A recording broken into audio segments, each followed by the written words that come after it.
Welcome to the Momma's Motivational Messages podcast, where women learn to stop putting themselves on the back burner and start paying attention to caring for themselves first so they can be better for everyone else in their lives. I know you'll be inspired by the stories of resiliency and starting over, of health and self-healing, of gaining clarity through journaling, of showing self-love through world travel, and the list goes on. I encourage you to relax and enjoy. I'm your host, Peggie Kirkland, PK.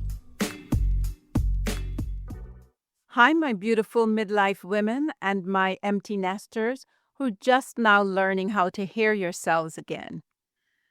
Because March is the month we celebrate the contributions, the courage, and the resilience of women throughout history, I want to ask you something while we're doing all that honoring. Who is honoring you? Not just in theory, not just with a social media post, but right now, today, in the actual choices you make about your time, your health, and your peace of mind. Who is honoring you? That question is at the heart of this entire 7-part series, and the answer I hope you already know should be you. Now, I know you've heard of Cupid, that little Roman god of love who flies around shooting arrows to make people fall head over heels for each other. But I want you to imagine something different this month. Imagine that you've taken that bow and arrow right out of Cupid's hands, lovingly, and you've turned it toward yourself. You're the archer. You're also the target. And the arrow? That arrow is intentional, consistent, radical self-love. I'm not talking about the surface-level self-love we see all over social media. The bubble baths, the face masks, the spa days. Those things are lovely. Go ahead and treat yourself. But I'm talking about something deeper. Something that doesn't wash off like all the expensive facial and body cleansers packed with collagen, retinol, hyaluronic acid, and more.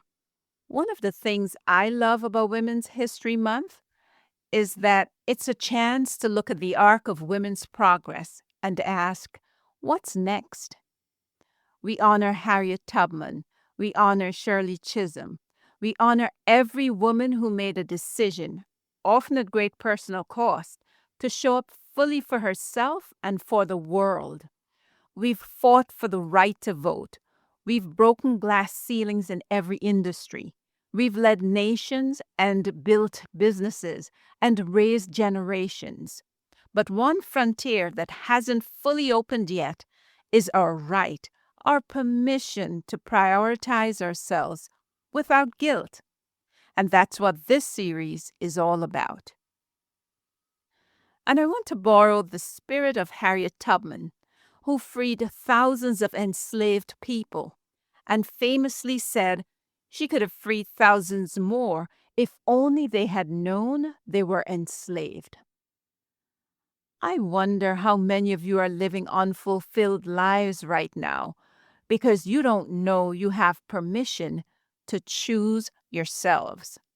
Whomever you are and wherever you are, I want you to consider this series as your permission slip. It's the permission slip to choose yourself. Over the next 7 episodes, we're going to explore what the 7 pillars of self-care are. These are not just hashtags. They're interconnected dimensions of your health and your life.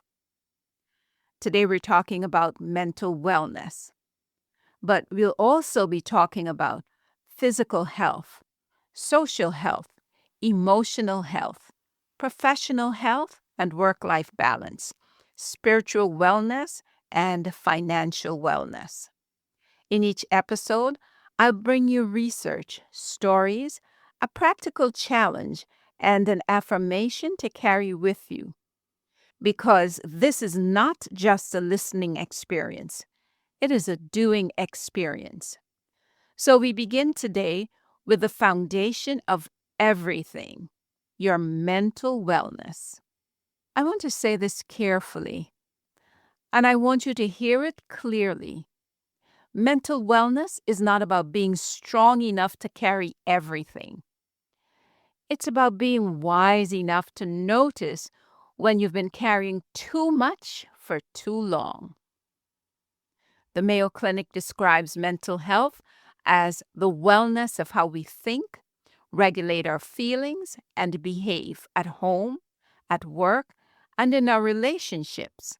And when that system gets overloaded, everything suffers. Here is a sobering reality check from recent research. A 2024 report from the American Psychological Association found that women continue to carry a disproportionate share of caregiving responsibilities at home, at work, in their communities. And they're burning out at rates higher than any point in the last decade. The report specifically called out women aged 35 to 55 as the group most likely to report chronic stress, sleep disruption, and what researchers call compassion fatigue. You'll find all resources mentioned here in the description and show notes. But here's the part that really hit me about this research. Women who score lowest on self-compassion measures also score highest on caregiver exhaustion. The two are directly connected.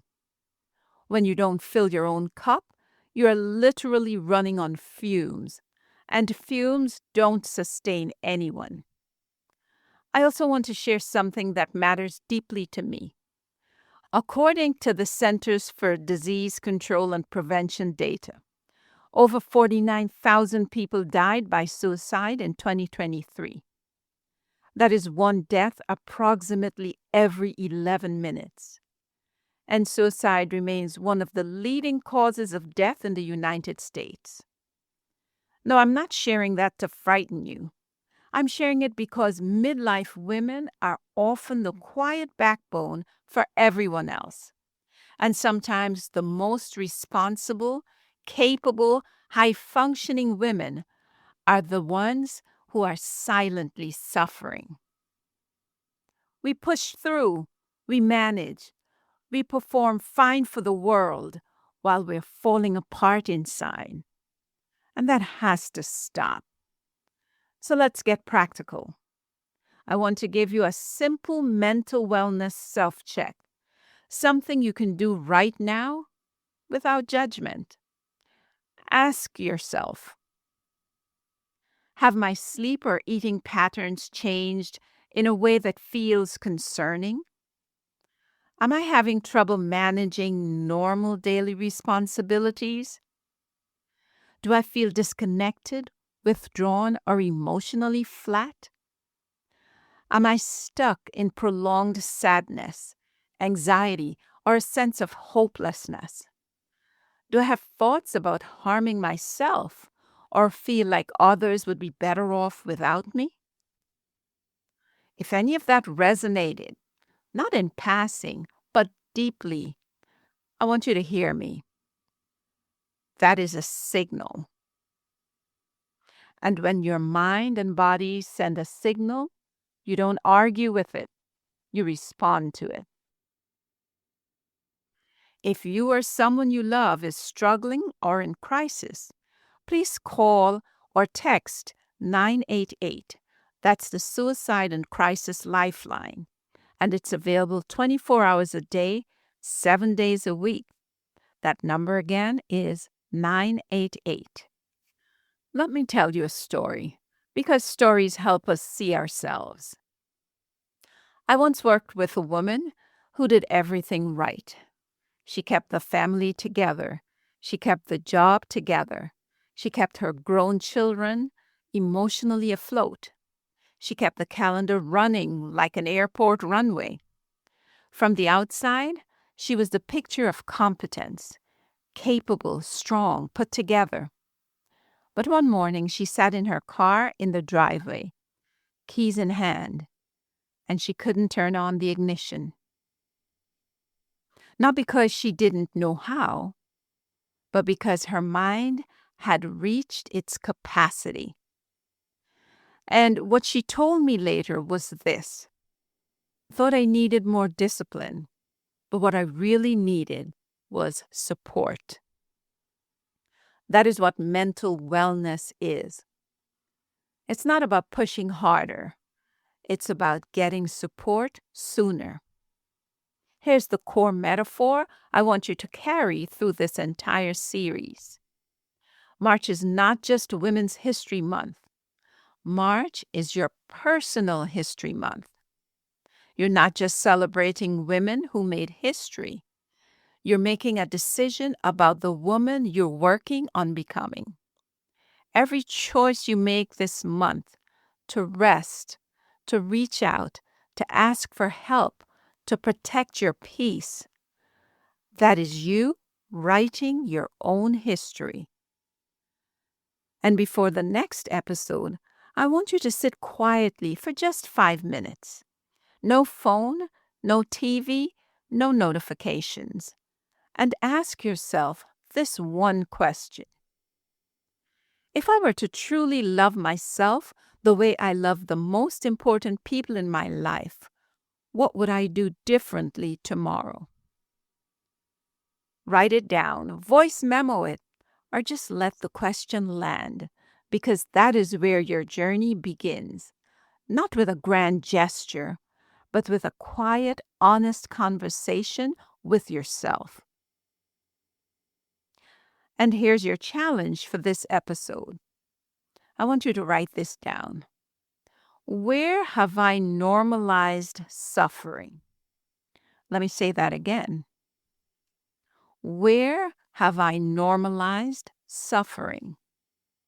Now, I know that phrase might sound dramatic at first. Normalizing suffering? Stay with me, because this is more common than you think, and it usually doesn't look dramatic at all. Normalizing suffering looks like waking up exhausted every single morning and telling yourself, that's just life. It looks like skipping your own doctor's appointment because everyone else's schedule comes first. It looks like crying in the car before you walk into the house and then walking in with a smile. It looks like answering "I'm fine" so automatically that you stopped checking whether it's even true. It looks like being the person everyone calls in a crisis and having no one you feel safe enough to call when you're in one.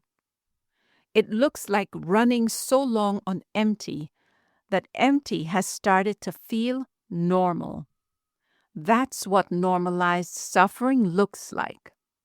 It's quiet. It's dressed up as strength. And it's incredibly easy to miss, especially when you're the one living it.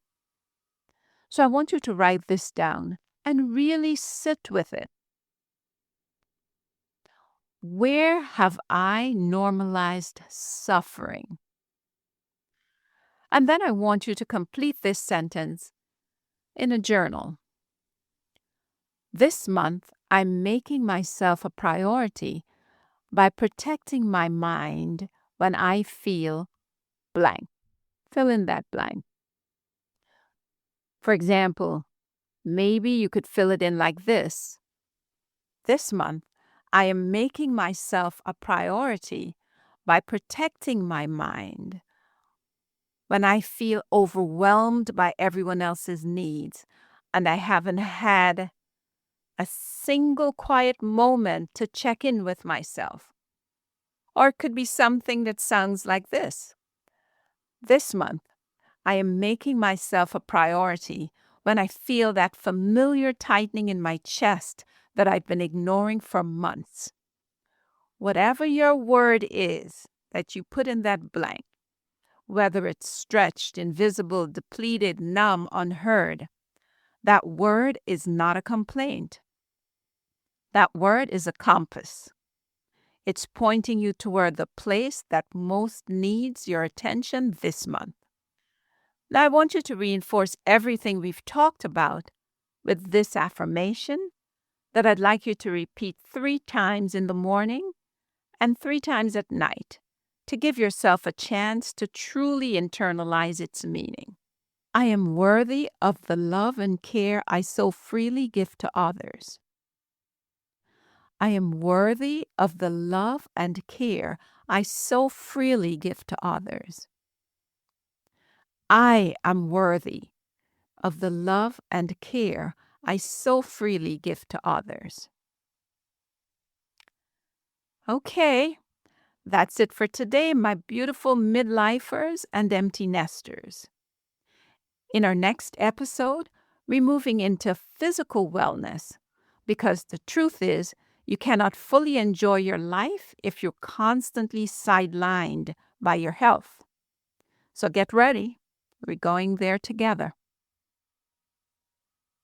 Until next time, this is PK, sending you much light and a whole lot of love. If you've been inspired and encouraged by the positive messages in today's show, please take a moment to rate and review the show on Apple Podcast. This will help to keep the show alive. And remember, sharing is caring. So don't forget to share these gems with friends and family, strangers too if you like. Let them know it's available wherever they listen to their podcasts. I'm counting on you to share the love. Until next time, this is PK, sending you much light and a whole lot of love.